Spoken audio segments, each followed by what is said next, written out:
Hi friends, welcome to Darbar Samayal. இன்னைக்கு என்ன recipe பார்க்க போறோம்னு பார்த்தீங்கன்னா பன்னீர் மசாலா கிரேவி தான் பார்க்க போறோம். ஸோ வாங்க வீடியோக்குள்ளே போகலாம். ஃபர்ஸ்ட் வந்துட்டு ஒரு 6 வத்தல் மிளகும் அப்புறம் ஒரு 20 கேஷ்நட் போல் அதை வந்து தண்ணியில் ஒரு 1 மணி நேரம் போல் ஊற வச்சுருங்க. அதுக்கப்புறமா அதை மிக்சி ஜாரில் நான் எடுத்திருக்கேன். அது கூட வந்துட்டு ஒரு 2 வெங்காயத்தை ஸ்லைஸ் பண்ணி ஆட் பண்ணியிருக்கேன். அது கூட 2 ஸ்பூன் நல்ல கெட்டியான தயிர் ஆட் பண்ணிக்கலாம். இதை எல்லாத்தையுமே இப்போ நல்லா அரைச்சி பேஸ்ட்டாக அரைச்சிக்கலாம். இப்போ வந்து ஒரு பேன் எடுத்துக்கலாம். அதில் வந்துட்டு ஒரு ஸ்பூன் பட்டர் ஆட் பண்ணிக்கிறேன். பட்டர் நல்லா மெல்ட் ஆனதுக்கப்புறமா நம்ம வந்து ஏலக்காய், கிராம்பு, பட்டை இது எல்லாத்தையுமே சேர்த்துக்கலாம். வேணும்னா பே லீஃப் கூட நீங்கள் சேர்த்துக்கலாம். கூடவே வந்துட்டு ஒரு ஸ்பூன் ஜீரகம், அப்புறம் ஒரு ஸ்பூன் நல்ல மிளகு, முழு நல்ல மிளகு இதெல்லாம் சேர்த்து லைட்டாக வதக்கிக்கோங்க. அதுக்கப்புறமா நம்ம அரைச்சி வச்சிருந்த பேஸ்ட் இருக்குல்ல அதை வந்துட்டு இது கூட சேர்த்துடலாம். சேர்த்து நல்லா வந்து வதக்கி கொடுத்துடணும். நல்லா அந்த பட்டரில் கூட நல்லா வதக்கி அது நல்லா சுருண்டு வரணும். அது வரைக்கும் அதை வந்து நல்லா வதக்கி கொடுத்துக்கணும். ஏன்னா நம்ம பச்சையாக அரைச்சனால நம்ம வந்து நல்லா வதக்கி கொடுக்கணும். ஸோ இப்போ பார்த்தீங்கன்னா நல்லா வந்து சுருண்டு வந்துருச்சு.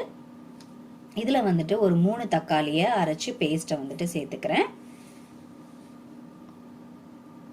அதையும் அதோட பச்சை வாசம் போகிற வரைக்கும் நல்லா வந்து வதக்கி கொடுத்துக்கோங்க. அதுக்கப்புறமா மசாலா பொடியெல்லாம் சேர்த்துடலாம். கொஞ்சமாக மஞ்சள் பொடி, அப்புறம் வந்துட்டு ஜீரக பொடி, அப்புறம் மல்லிப்பொடி, அப்புறம் கொஞ்சமாக கரம் மசாலா சேர்த்துக்கிறேன். எல்லாத்தையும் நல்லா வதக்கி கொடுத்துக்கோங்க.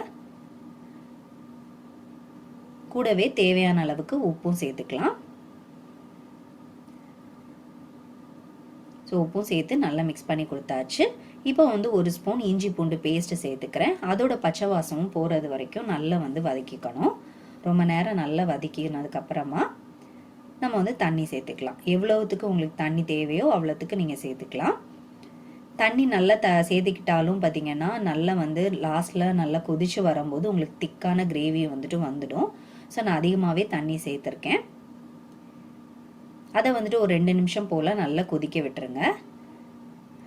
அது நல்லா கொதிச்சு வந்ததுக்கு அப்புறமா நீங்கள் வந்துட்டு பன்னீரை சேர்த்துடலாம். நான் 400 கிராம் பன்னீர் சேர்த்துருக்கேன்.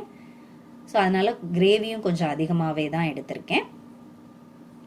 பன்னீரை சேர்த்துட்டு நல்லா வந்து மிக்ஸ் பண்ணி கொடுத்துடலாம். நான் வந்து பன்னீரை வந்துட்டு ஃப்ரை எதுவுமே பண்ணலை, ஜஸ்ட் கட் பண்ணி அப்படியே ஆட் பண்ணிக்கிட்டேன்.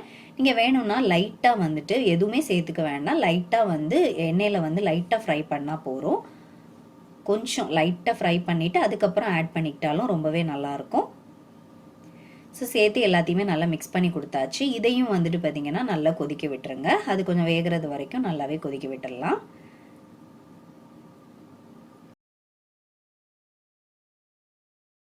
பன்னீர் நல்லா குக் ஆகிடுச்சு. அதுக்கப்புறமா லாஸ்ட்டில் வந்துட்டு கொஞ்சமாக நான் பட்டர் சேர்த்துக்கிட்டேன். கூடவே வந்துட்டு லாஸ்ட்டில் மல்லி இலையும் சேர்த்துக்கிறேன். உங்களுக்கு வேணும்னா நீங்கள் வந்துட்டு மேத்தி லீவ்ஸை வந்துட்டு ஆட் பண்ணிக்கலாம் லாஸ்ட்டில். அதை போட்டு கார்னிஷ் பண்ணிட்டோம்னா பன்னீர் கிரேவி வந்துட்டு சூப்பராக ரெடி ஆயிடுச்சு. இந்த ரெசிபி உங்களுக்கு பிடிச்சிருந்துச்சுன்னா கண்டிப்பாக நீங்களும் ட்ரை பண்ணி பாருங்கள். தேங்க்யூ.